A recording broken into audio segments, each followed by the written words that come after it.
Welcome to the Sound of Ideas from IdeaStream Public Media. I'm Stephanie Haney. Thank you for being with us. Connecting skilled workers with in-demand and available jobs in Northeast Ohio can be challenging for businesses. Each year, Team NEO, a private nonprofit economic development organization, focuses on the demand and supply imbalance in the region's workforce. This year, Team NEO's Aligning Opportunities report looked specifically at kindergarten through 12th grade students and young adults and how they could factor into closing the talent gap in our area. One takeaway from the report was the need to engage young people sooner by showing them potential career pathways and providing real-world learning opportunities. Today, we'll start the show talking about the report and the workforce landscape for young people in Northeast Ohio. And then later in the show, we hear from Dr. Amy Acton, who is running for the Democratic nomination for Ohio governor. Joining me for the Talent Gap conversation in studio, we have Jacob Duritsky. He's the Vice President of Strategy, Research, and Talent for Team NEO. Jacob, thank you for being here. Good morning. Thanks for having me. And in studio, we also have Christine Taylor. She's the Vice President of Programs and Partnerships for Stark Education Partnership. Good morning. Thank you. Thanks very much, Christine. Now, the organization led one of the focus groups for the report. And by phone, we have Sierra Hudson. She's a senior human resources specialist at Powell Industries in North Canton. The company makes custom electrical power distribution equipment. Thanks for joining us here on The Sound of Ideas. Yeah, good morning. Thanks for having us. We also have Tony Best joining us by phone. Tony is a recent high school graduate who now works as an electrical assembler at Powell. Hi, Tony. Welcome to The Sound of Ideas. Hello, thank you for having me. Now, if you in our audience would like to join the conversation, if you have a question or a comment, you can give us a call at 866-578-0903. You can also send us an email at soi@ideastream.org or send us a message on Instagram at The Sound of Ideas.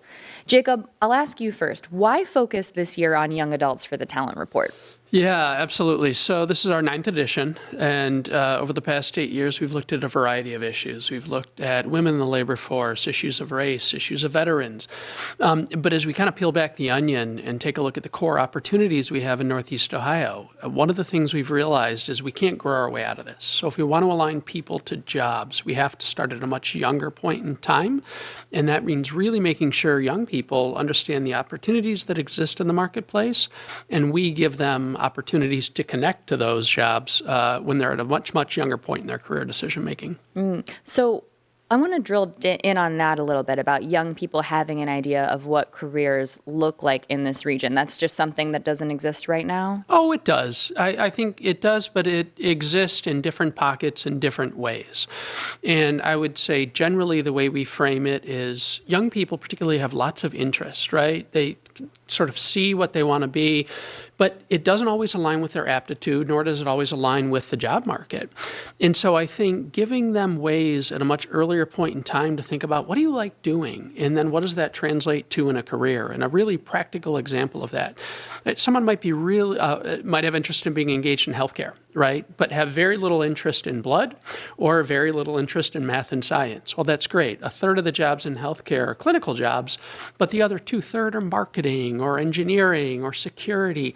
So exposing them to the fact that you can be passionate about something and there are multiple career paths that can get you there, and really planting that seed at a much younger point in time. Now, Christine, Stark Education Partnership has been part of engaging young people in career pathways. So can you tell us about that process? Yes, absolutely. So a little over 3 years ago, our president, Dr. John Richard, interviewed about 100 different stakeholders within Stark County, both educational leaders as well as workforce leaders. And what came of those conversations was a desire to better utilize our talent coming out of our schools to fill open positions that were in need.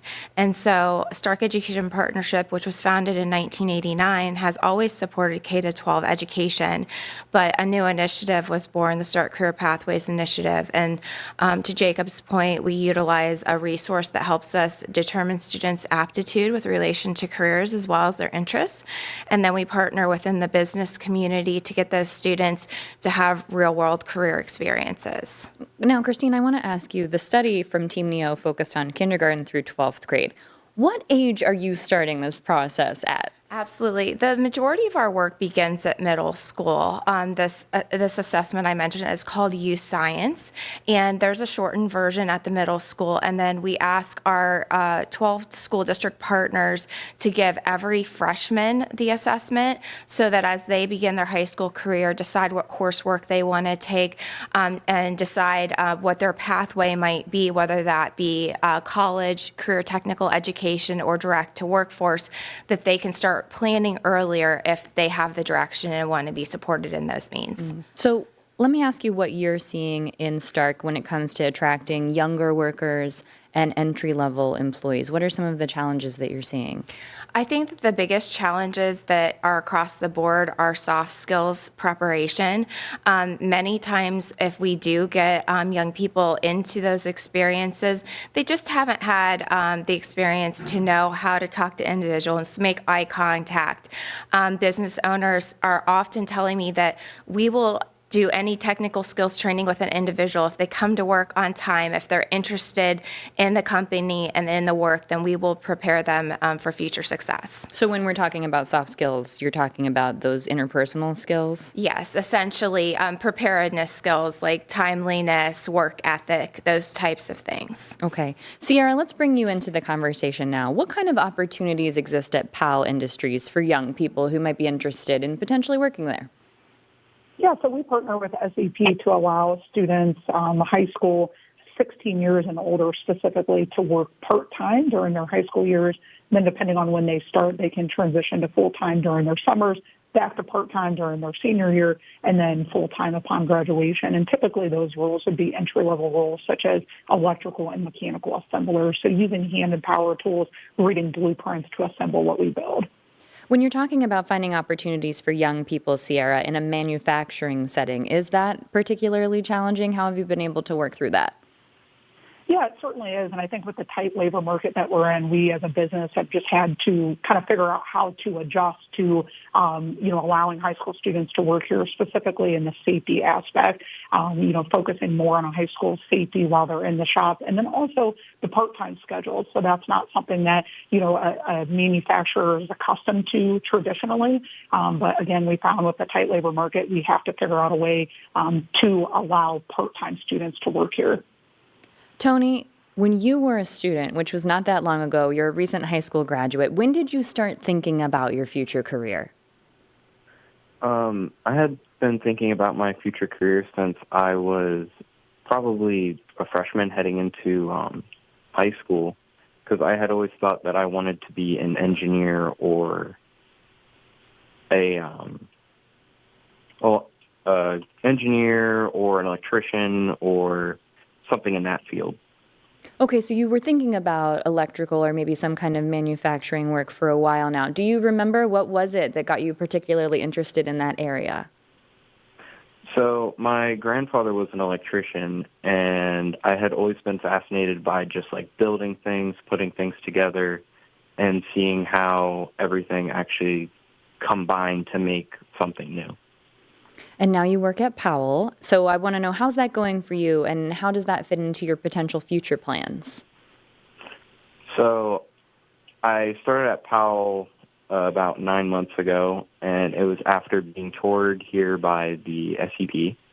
And I came in, thought it was an amazing place. They had a bunch of benefits, and I really wanted to work here. So I called them and got an interview set up.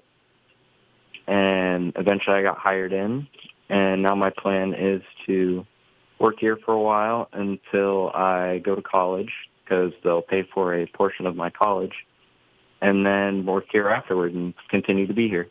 And when you say SEP, Tony, you're referring to the Stark Education Partnership. So can you just tell us a little bit about what you remember about that tour that you went on? So I remember it was me and somewhere around 15 other kids, I want to say, where they toured us around the building. They showed us all sorts of stuff that they make here. They went into a little bit more detail about what they actually do than what we were told to begin with.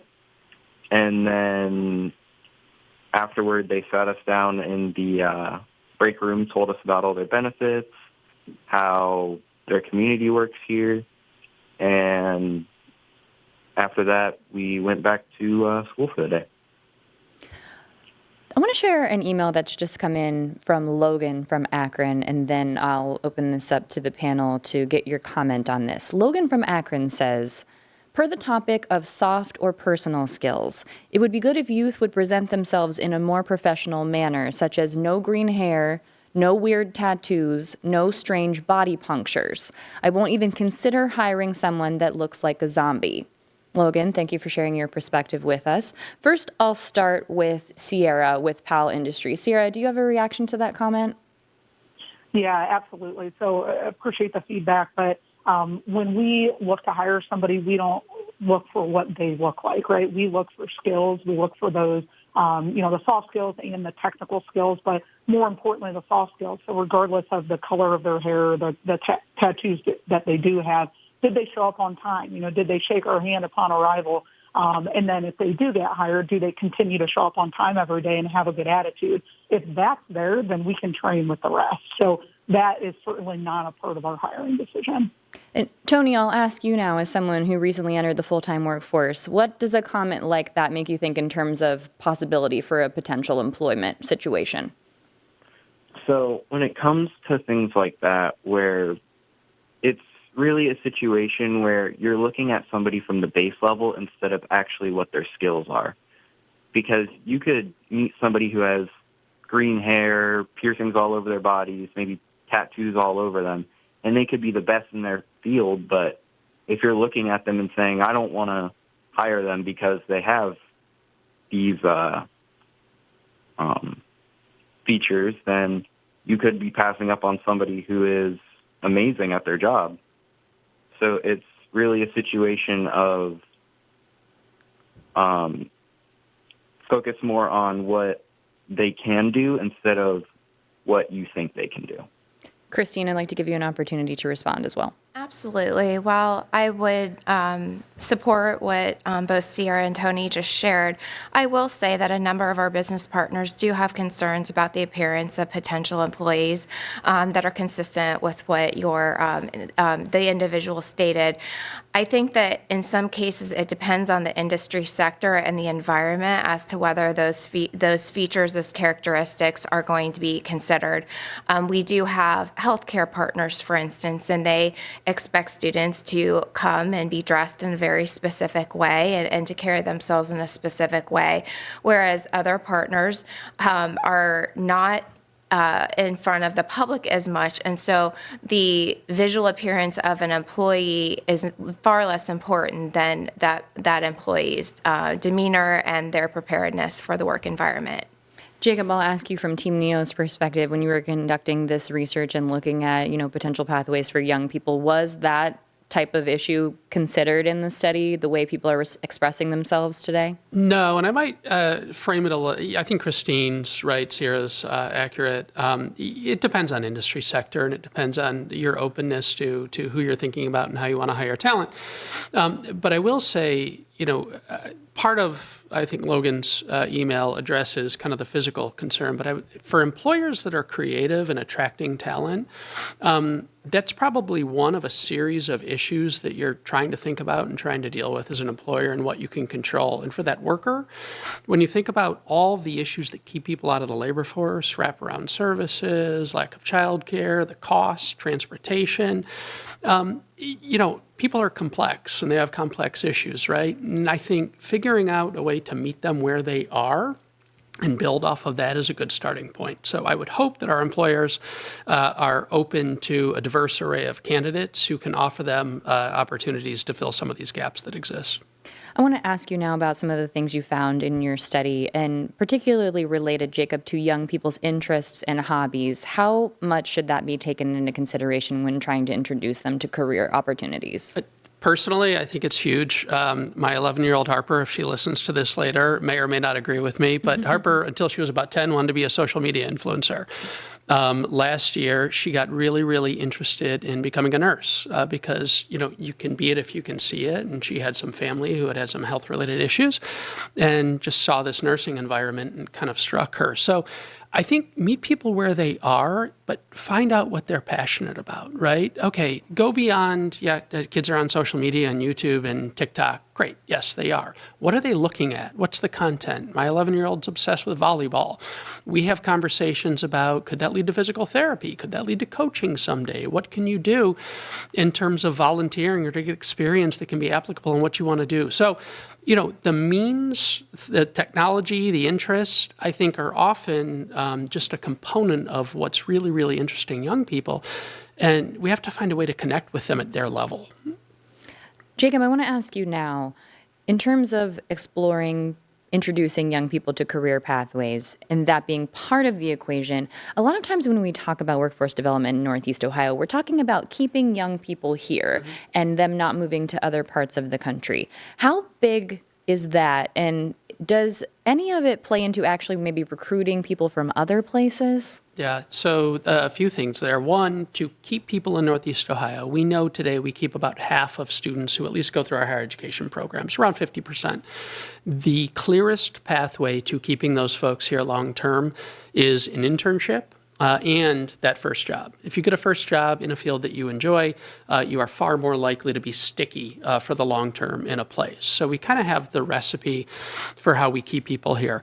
Bringing people in from outside of the state, there are programs that do it. There's a Jobs Ohio relocation incentive that goes to companies to bring STEM-related workers in from around the country or around the world if they choose to. And that can be incredibly helpful, I think, in small pockets or in a limited way. But that's not going to change the overall trajectory of our economy, right?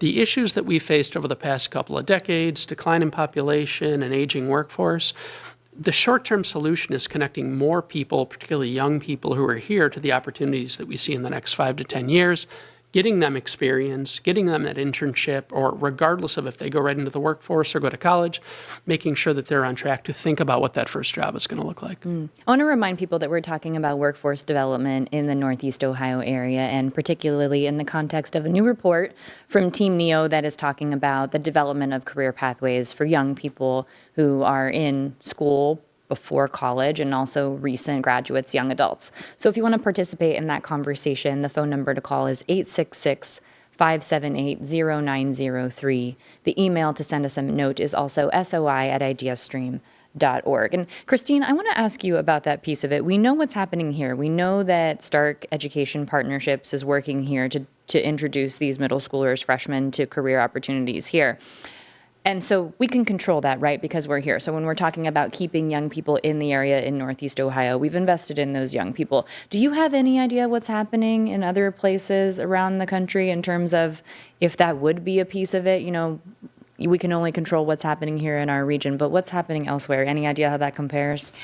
I don't have a lot of data from across the country. I will tell you that I've been in a number of meetings at the state level, Ohio, and the state reiterates the same thing a Stark Education Partner does, that we need to build our talent and we need to retain our talent because Ohio, Northern Ohio, and Stark County have tremendous industry and tremendous ability to draw industry to our area because of our cost of living and other features that we possess.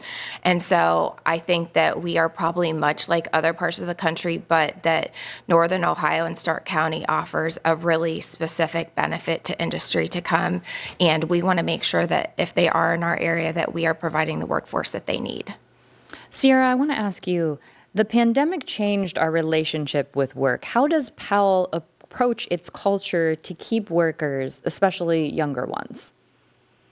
Yeah, so that's always a challenge in manufacturing, and we faced that, during COVID. We had several people were able to work from home, and we are not able to offer that, especially in the manufacturing environment, right? Tony can't wire switchgear in his living room, for example. But that is one thing with the culture piece. Although we can't offer remote work, we showcase everything else that we can offer. So it's a good working environment. It's clean. It's safe. We have good benefits. We have a 401k, education assistance. And then I'm also part of coaching our senior leaders here all the way down to our supervisors and shop leads just on that culture piece and how we have to adapt to today's culture and really make it a good working environment. We're in a position where we don't have the option. We have to do that in order to keep up with our competitors. And Tony, I'll ask you, how important is culture to you when it comes to choosing your employment? Was that a big piece of the puzzle when you chose to start working with Powell? So, yeah, because when you go to work at a company and, the job can be fine where you're working there, you're just sitting there wiring things like I do or assembling things. You can sit there and work on that for hours. But what's really going to wear you down is if the people around you aren't actively participating and you're not making friends with them. Because at Powell, there's so many people here who I can talk to and have fun with while we're working, and we get to have fun experiences while we're at work. And if you're somewhere where every day you're just sitting there bored out of your mind doing your job, that's not going to make you want to stay. You're going to want to leave and go find something else to do. Tony, I think you just hit on something that people who have been in the workforce for maybe a little bit longer really are realizing. You spend more time with your coworkers than you do with anybody else in your life. That is definitely a true statement there. Jacob, I want to ask you, right now the situation that we're in economically with a slowdown and tariffs and talks of a recession, does that put more emphasis on different jobs? How does that play into this puzzle? Yeah, I think short term it does. When people are looking at opportunity, I think they're weighing sort of the long-term value proposition for themselves, right? Do you want a 4-year degree? Do you want a 2-year degree? Does a certificate or a training program get you to where you need to be? And I think having those conversations, of all the issues you mentioned, AI is a big one, right? That you didn't discuss, but that's going to influence the labor market in tremendous ways. So with all that noise going on around us, I think there are two elements. One, how do you make sure you're passionate and like what you do? Because that drives a lot of it. But then to the earlier point, how do we make sure you have those transferable soft skills and those assets that make you valuable over time and keep you in demand regardless of which career path you're choosing? And what about the artificial intelligence piece? Did that play into this most recent study, especially when you're talking about young people and their engagement in the workforce? We did. Not directly related to young people, but as it relates to job postings. So for all the industry sectors we look at, manufacturing, IT, professional services, healthcare, we look at the number of jobs that include AI as one of the opportunities for workers. And it varies tremendously by industry sector. Professional services, finance, you'll see it relatively high, maybe in a third or so of job postings. Manufacturing right now, it's still relatively low. And there's a wide spectrum of people who are hiring. And if you look at jobs like marketing managers, it'll often suggest AI, but when you read it, it's just leveraging tools like ChatGPT, right, to be helpful in those roles.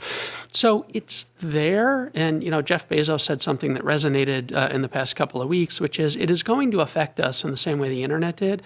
But the speed at which it affects everyone in every industry sector and the adoption of it's going to be very, very different. And I think that's something to be mindful of, that as we're having these daily AI conversations, it's not transforming everything in the next 6 or 12 months. We have a little time to be thoughtful and plan around this. We have less than a minute here, so I just want to ask one more question of Christine before we tie things up. What kind of things have you seen employers doing that are attracting talent, that are resonating with young people? Employers are more and more engaged in this space. I believe that they're working to create mentorships, for instance. They'll pick up an employee. A couple of our business partners even pick a former educator to act as a mentor, both for prospective employees in this age group as well as for actual employees who are hired on. One of the biggest things that's grown in my world is career shadowing. When we started 3 years ago, it was a very small percentage of our corporate partners who would do that. And now I would say I have at least a third of our corporate partners, as well as we have 2 of our school districts who are innovators in this area and create a class and a space for their students to go out and have real world multi-visit career shadows in the workplace. All right. That's all the time we have for the conversation today. Christine Taylor with Stark Education Partnership and Jacob Duritsky with Team Neo. Thank you for being with us in studio. Thank you. Thank you. On the phone, Sierra Hudson with Powell Industries and Tony Best, a new employee with Powell Industries. Thank you very much for joining us. Thank you. All right, it's time for a quick break now. When we're back, we'll look ahead to the 2026 election and hear my conversation with the woman hoping to make history in the Ohio governor's race next year. That's Dr. Amy Acton, one of the major Democratic candidates for the governorship. This is The Sound of Ideas. I'm Stephanie Haney. We'll be right back.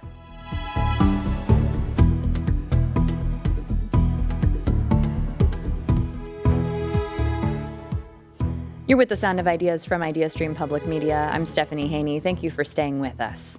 Last week, there were a number of historic wins in the November election, including 2 women elected governor in New Jersey and Virginia, bringing the total of women leading states in the U.S. at the same time to 14, which is a record high.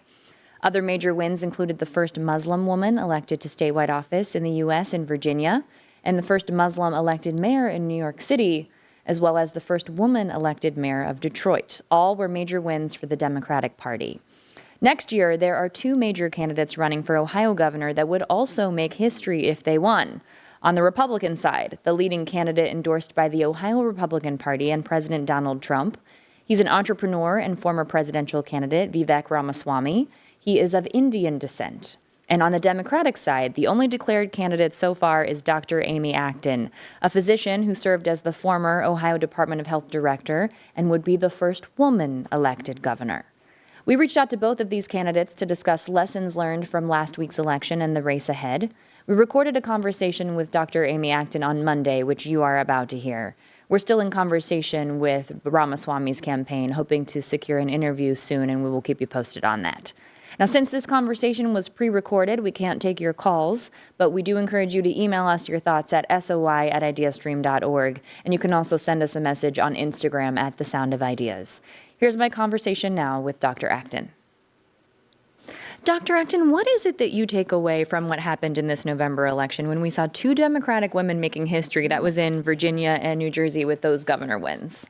Right. Well, it was an historic night. It was exciting to watch not just these amazing 2 women governors be elected, but also locally. I was spending election night in Cincinnati. I'd spent the day going to different poll locations and finally wrapped up in the headquarters when Aftab won, Mayor Aftab prevailed. And I can tell you that what I was hearing all night were school boards were flipping in directions that people were thrilled about. I heard the same thing in Youngstown and other parts of the state. I think a lot of folks are ready for change, and they want to see public servants again, people who actually solve problems instead of making them. In Virginia and New Jersey, both of those women won in blue or purple leaning states. Now, Ohio has been trending redder and redder. So what is it about the state right now that makes you see a path to winning the governorship in Ohio? Since Virginia and New Jersey, those electorates are a lot different than ours. You know, actually, I've been going everywhere around Ohio for almost 2 years now, listening deeply everywhere I go. And we've been seeing record crowds of folks, and it doesn't know party. I can't say this enough. Ohio is a very independent thinking state.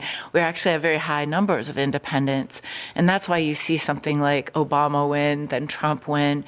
And what I am actually hearing from people on the ground, and that's what I think we saw in these more local elections in Ohio on last Tuesday, is that people are wanting change. You know, people are overwhelmed from the chaos and the vitriol and all the things that we've been seeing going on, and they're really wondering why no one is dealing with costs and affordability and the issues they face in their everyday life. You know, Ohioans are talking about things like what you and I probably feel, our energy bills going up. They're talking about gas and groceries, but they're talking about childcare and housing being affordable and being able to age in place with dignity. You know, I see Ohio, you know, obviously we've been very gerrymandered, so we have this sense that we're this very divided state. But when I'm on the ground, I'm seeing a lot of Ohioans probably speaking mostly of the same things. When we do think about party identity, though, you know, you're running as the Democratic candidate. Right now, the only person declared in the Democratic side of things. Is there something different than you do to try to appeal to the Republican and the independent identified voters, or is it the same? Well, I would say I'm running the same way I would always run and solve problems. You know, I'm a doctor. I'm not a lifelong politician. I'm certainly not a pundit on all of the things that have happened in our state. But I know Ohioans a little differently. A bond formed from something we went through together, and that bond doesn't seem to know party. What I'm seeing are everyday Ohioans longing for public servants, again, who actually do the work and make our lives better. Let's talk about that bond. You know, you came to a lot of people's attention in your role as the director of Yes. Ohio Department of Health during the pandemic. And, you know, a lot of people found you to be a steady voice during that time. And since that time, we have seen a lot of backlash and skepticism about mask and vaccine mandates, especially from people on the right. So what do you say to voters who may have soured on the medical establishment in the years since then? Yeah. Well, I can tell you that that is not what I'm hearing on the ground. Again, we keep seeing these record crowds of folks showing up. And, you know, what we talk about is, you know, specifically to COVID, you know, I'm very proud of what happened in the state. I was part of the early emergency response, and, you know, we put people and lives and getting people back to their lives and jobs above politics. And I'm very proud to have been a part of that. You know, Ohioans, we flattened the curve in Ohio.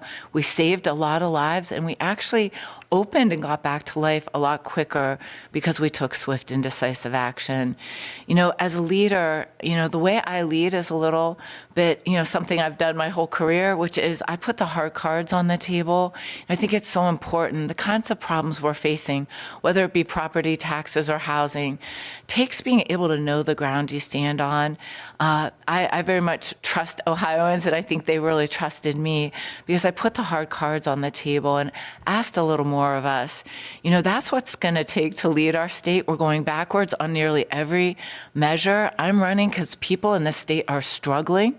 They're doing everything right, but special interests and bad actors in our state house keep taking us backwards on every measure in the state. And what I see is people need leaders who are going to bring about change and address the issues we really care about. Let's bring it back to present day now in the November election. You know, Abigail Spanberger will be Virginia's first female governor, also flipped Virginia from a Republican governor to a Democratic one. And there's an AP voter poll recently that said 40% of registered voters in New Jersey and Virginia said they cast their ballots in opposition to President Trump.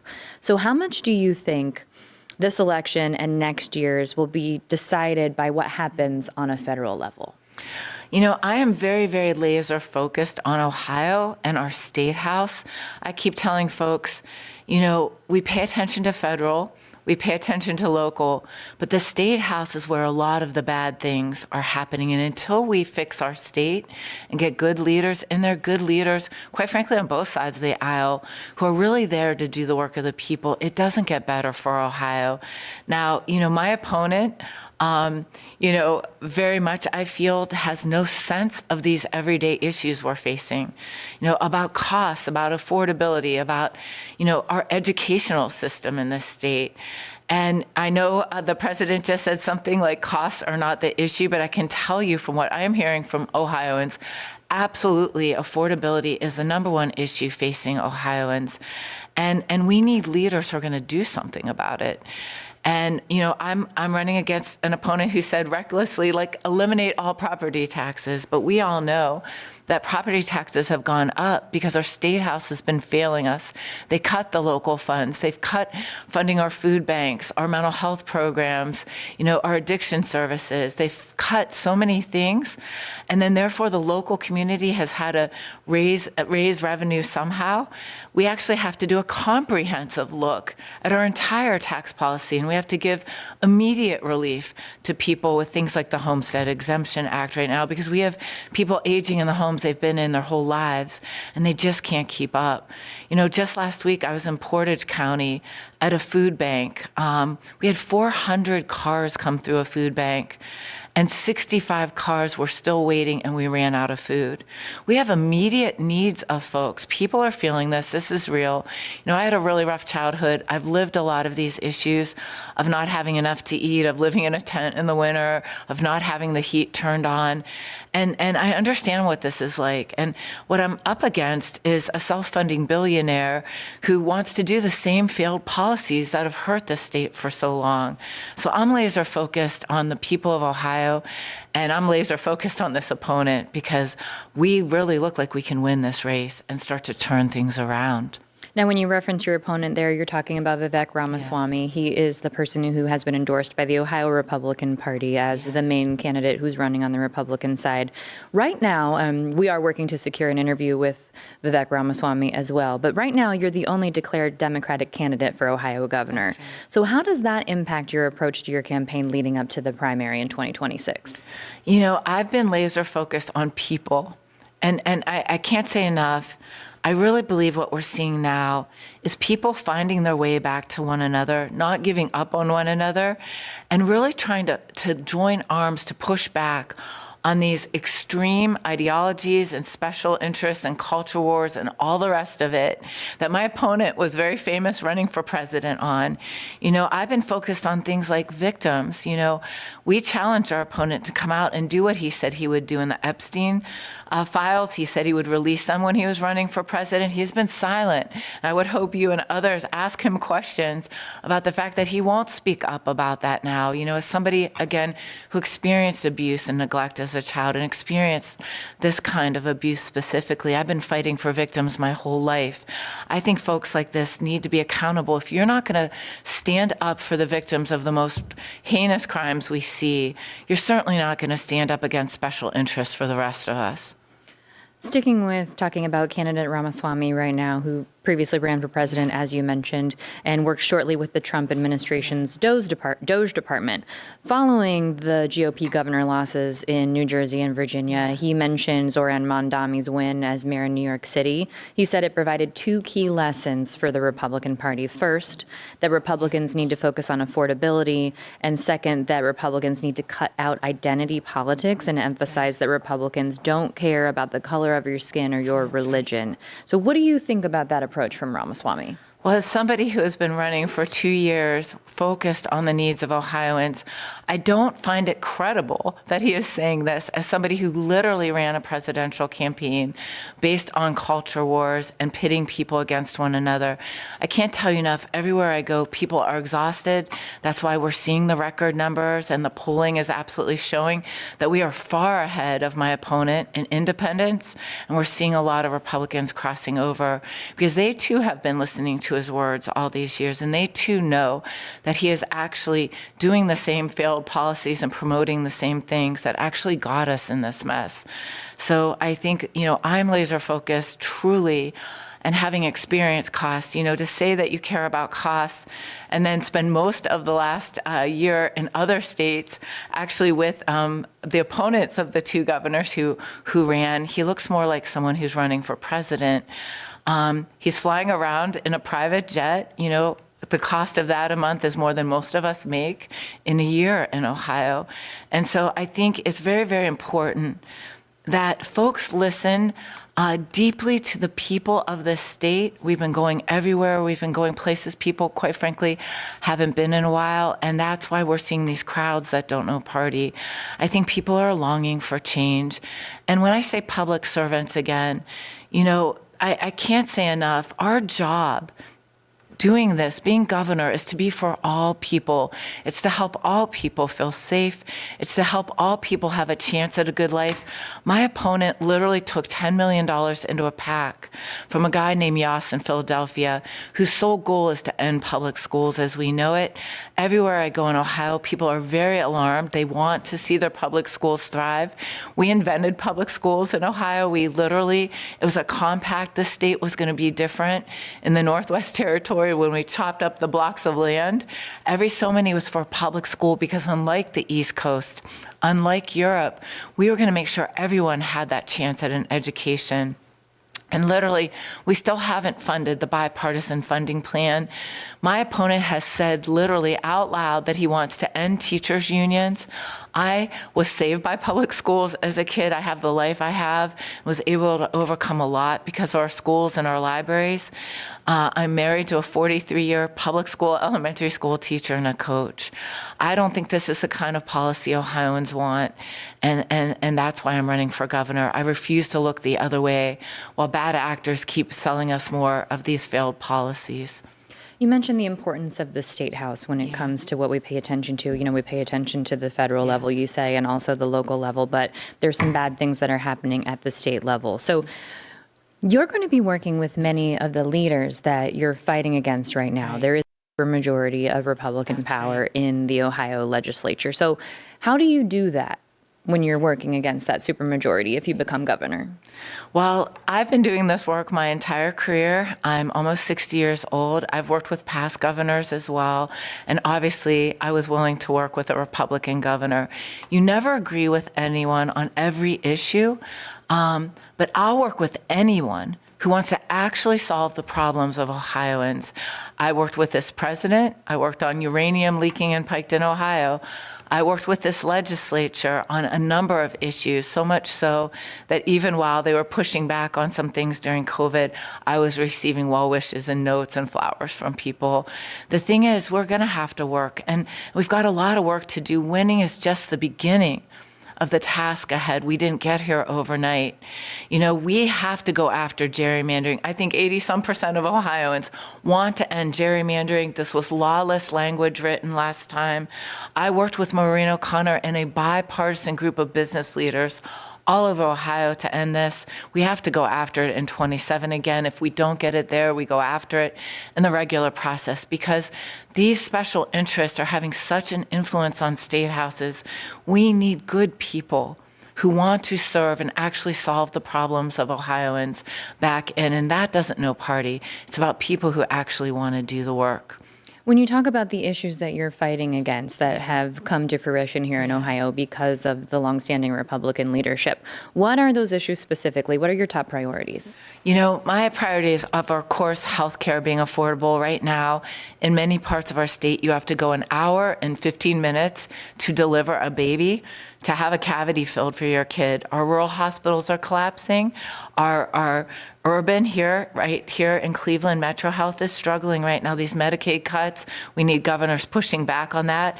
But governors on both sides of the aisle are doing things like relieving medical debt, which is the largest cause of bankruptcy. Many folks struggle with the fact that one illness can wipe out everything that you have. You know, schools are be something you'll absolutely see me fighting for. Most parts of the state only have public schools. It's the center of the way of life. It is where healthcare and other things are happening, mental health for children right now. The economy, I absolutely believe that we could do a much better job of diversifying our economy. The state house has not worked on any of the cost issues that we care about. They didn't work on getting ahead of the new power electric grid thing that we're dealing with right now. We've had a very corrupt PUCO. They're not getting ahead of the corruption and promoting the Consumers Council. We're not actually making the AI companies bringing the big data centers in to make sure that they pay for this electricity, not the consumers, we the people of Ohio. But the thing is, they don't work on any of this stuff because they say they're working on the economy. But our growth in GDP in Ohio is 45th. Our unemployment is 45th right now, and our biggest export is young people.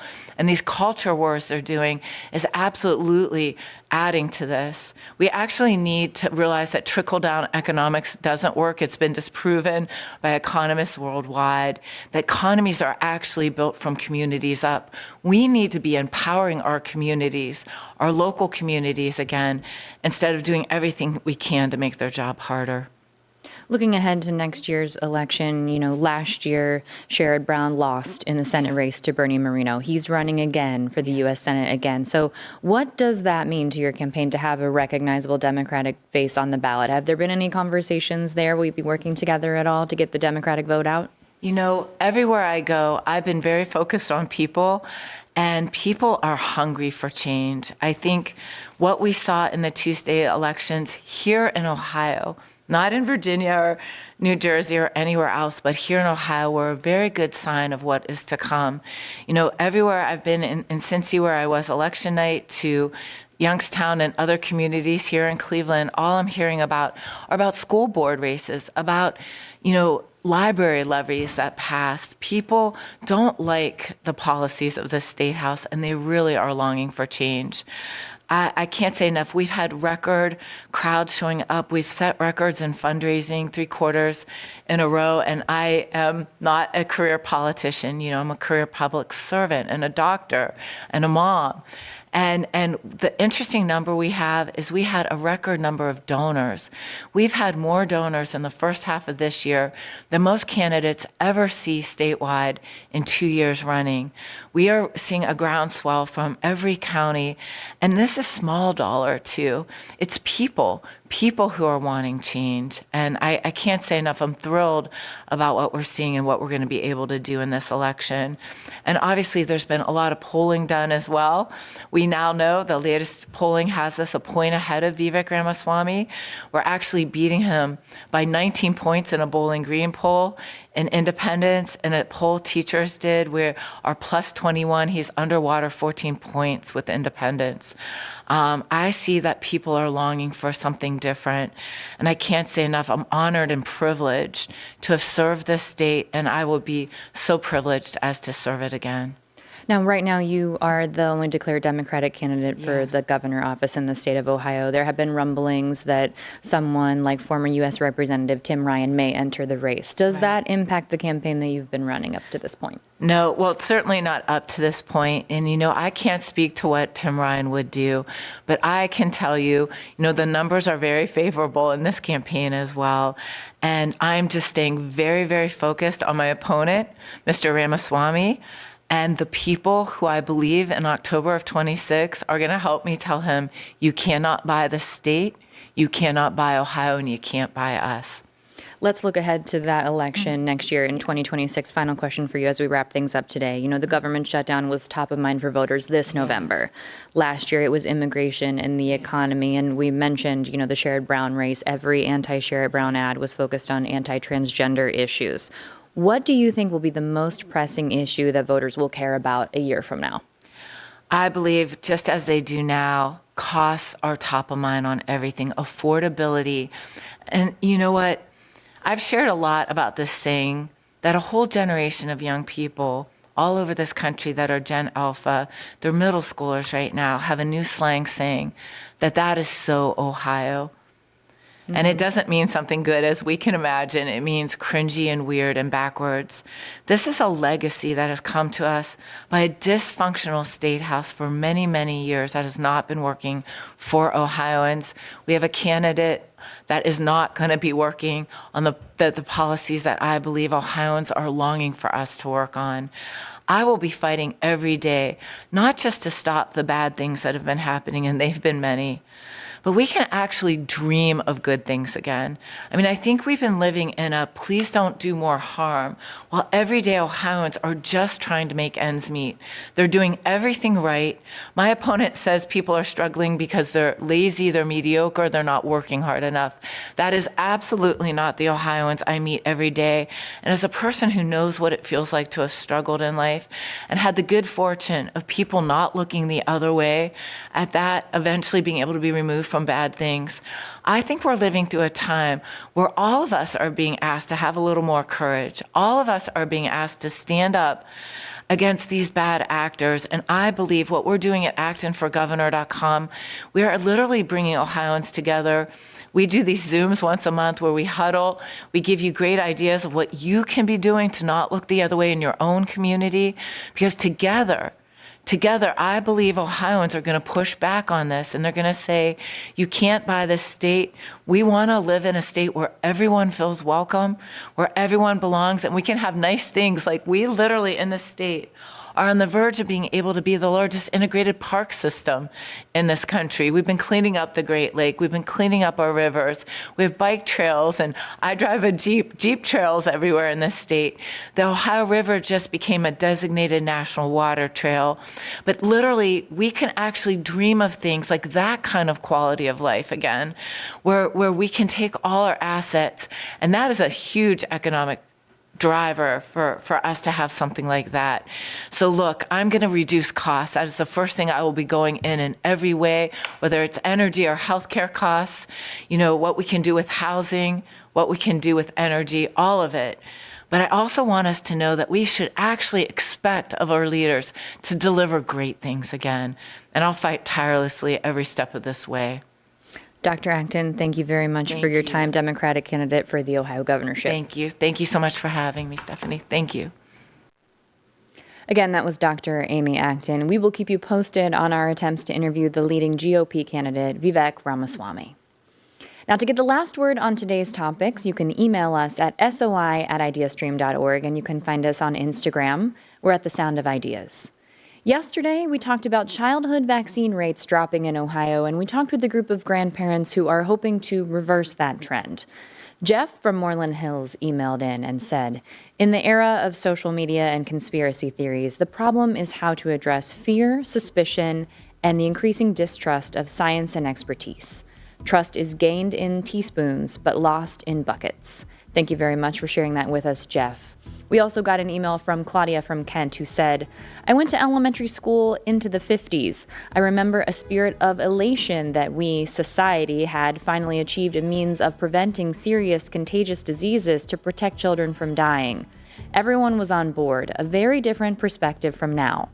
Claudia, thank you for sharing your perspective with us.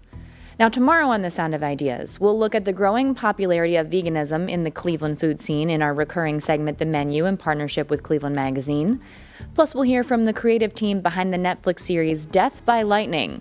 That's a series on the life and assassination of President James Garfield, who was from Ohio.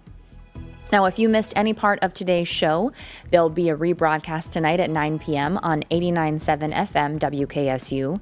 You can also listen to The Sound of Ideas wherever you get your podcasts, and you can find us on the IdeaStream Public Media YouTube page. Just search for The Sound of Ideas podcast playlist, and you can find all of our full episodes and clip outs there. I'm Stephanie Haney. Thank you very much for keeping the conversation going. We'll see you back here tomorrow here on The Sound of Ideas.